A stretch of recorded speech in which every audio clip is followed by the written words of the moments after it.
Good morning. I just thought I would kind of venture into the root chakra today. Obviously, we've got a lot going on. I wanted to shuffle some tarot cards and see what Spirit has to say about what we should do to move forward empowered. Let's see how can we use our root chakra, the natural energy of this ancient energetic center within our body, to heal as a collective and to move forward in the best possible way for everyone involved.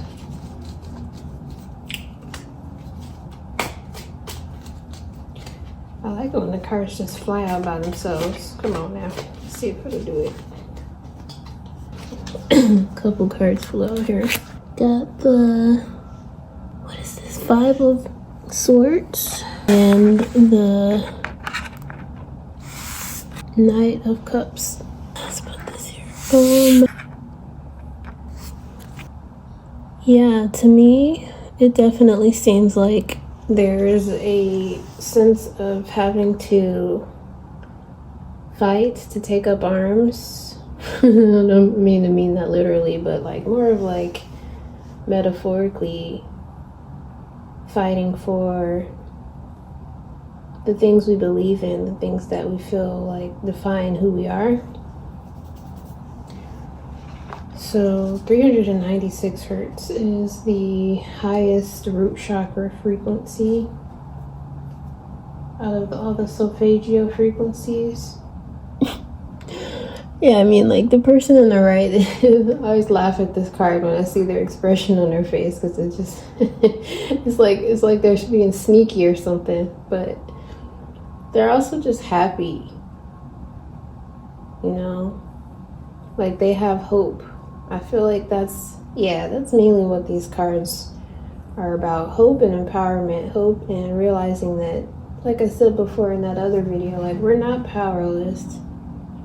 We're made to feel like we're powerless because that's just the consensus, like that's just the narrative that's been going around, like, oh, this and this is gonna happen. Like, what we're wanting to do is to define, to redefine our identity. I am empowered, I am motivated, I am strong, I am capable, I am sovereign, I am free. What does this situation make you feel like you need to define within yourself? It's so interesting because we are used to getting caught up in this matrix of a reality that we live in. You know, it's interesting because there's the theory that when we're born, our soul descends through the top of our skull, like a baby, like, you know, the fetus, it comes in through the top of their skull, through the crown chakra. And then also when we die, that the soul leaves through the top of the head. So with the root chakra, it's like just as important on the opposite end of our physical being, like our physicality, our literal, like, you know, from the Bible, like with Adam and Eve, like dust to dust, like how we are literally made out of dust and just clay. Like they said, where did I hear that? Like claymen, they call us claymen, because it's like we're made out of earth material. It doesn't seem like it. Like it seems like we're made out of like wet, fleshy meat. But once the meat's dehydrated, and the blood and everything dries up, it's all dry and brittle. It's like dust.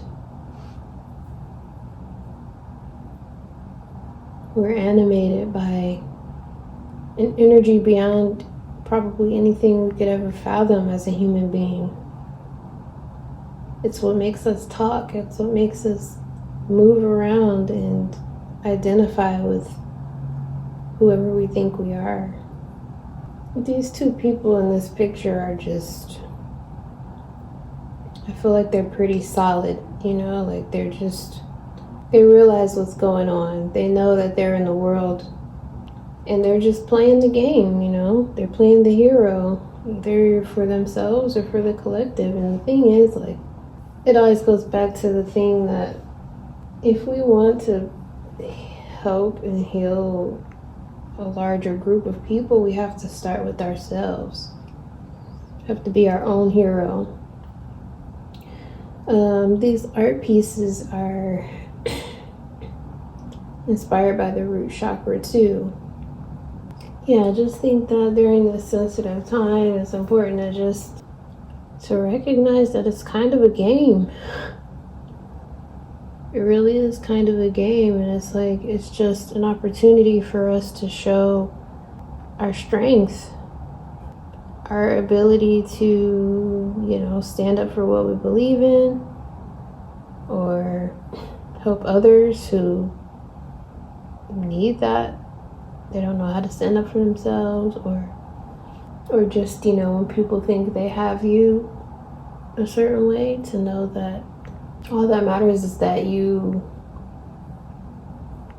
know that you're not being taken as a fool. They may think that they're taking you as a fool, but you know better. Like the guy in the right on the tarot card, he's like,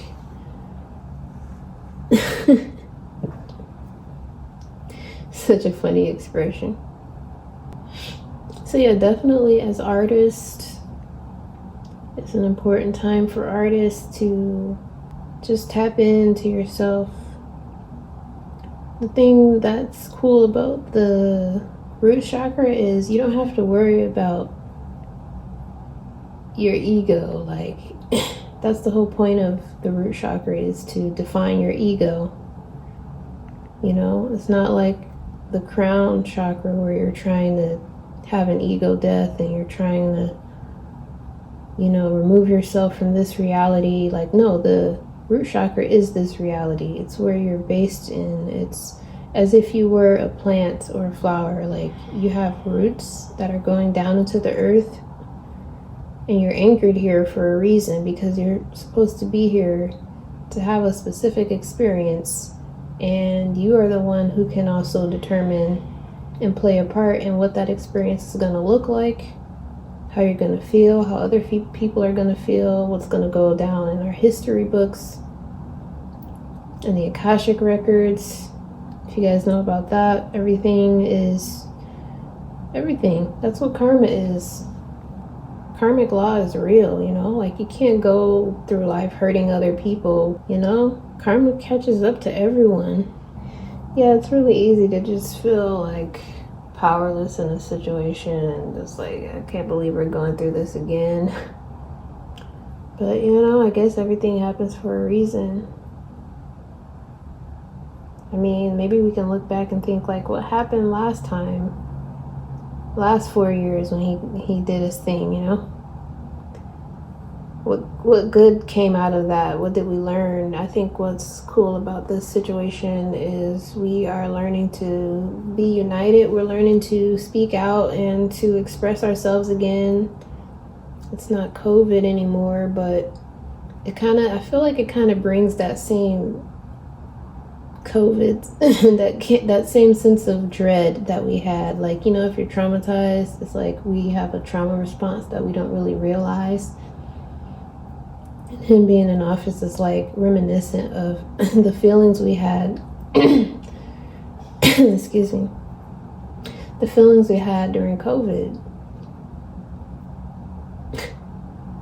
Do you guys feel that? Like, if you really sit down with yourself, like, oh yeah, I remember how I felt. But also this sense of kind of a revolution in a way. Like, I don't know why it seems like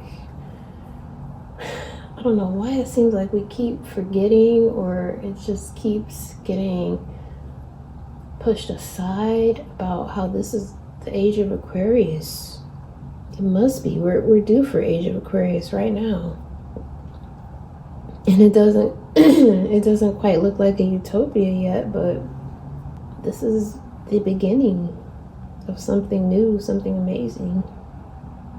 Who knows what can happen? within the next week, the next month. The government said they already acknowledged that there's aliens. Anything could happen, right? Maybe the aliens are fed up and they're like, look here, like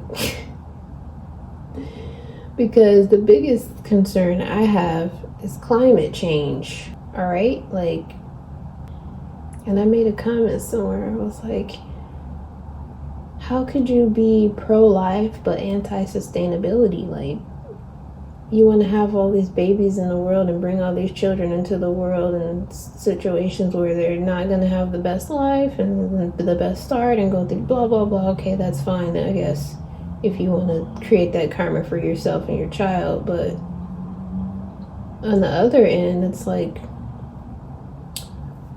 all those millions of babies that are going to be born, forcibly born or whatever, like, how are they going to live in a world that doesn't have resources anymore?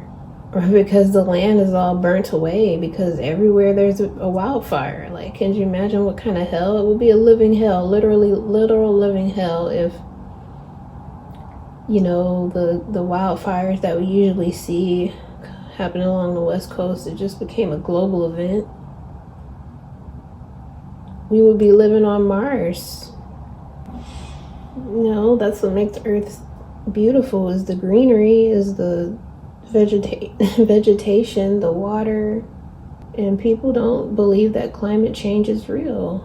I had an experience. I guess it takes people having to literally drive through an area that's being evacuated for a wildfire and to really be breathing in the smoke and being alone in a car. Maybe the car is running out of gas and you're just scared you're gonna get stuck in a wildfire area where no one's around with no reception, and you could die from smoke exhaustion or something. Like, so that was my experience moving to Portland, Oregon. When I was driving from Vegas, it was the most horrible thing.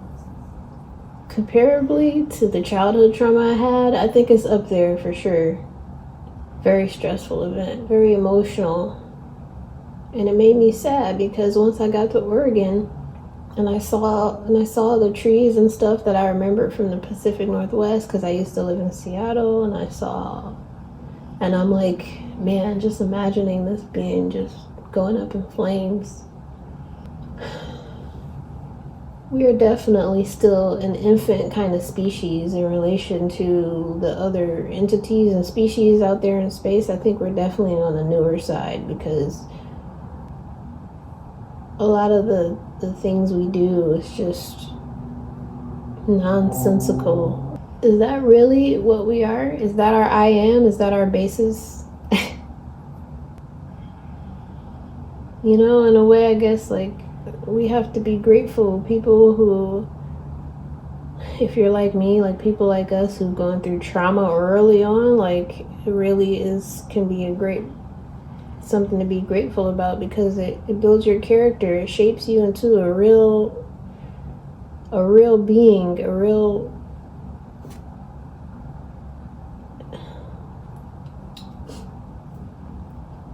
you just realize that the pain is something that defines something bigger than you. You know, they say that God does that to us so that we can lean on Him and find Him within ourselves.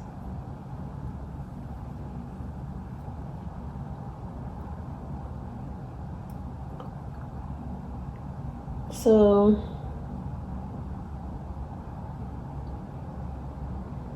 yeah, again, like these cards are saying, you know, just play the game and be your own hero.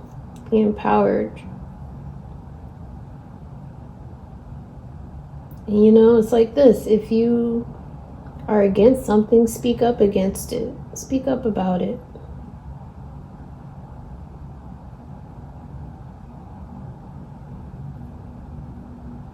That's the I am, is defining what you care about, what you decide is important for humanity. This has been Liz Dier, and thank you for listening. I hope that this really helps whoever needed to hear it and helps you tap into the bigger idea of what you're meant to do here on this planet, what you're meant to do here as artists.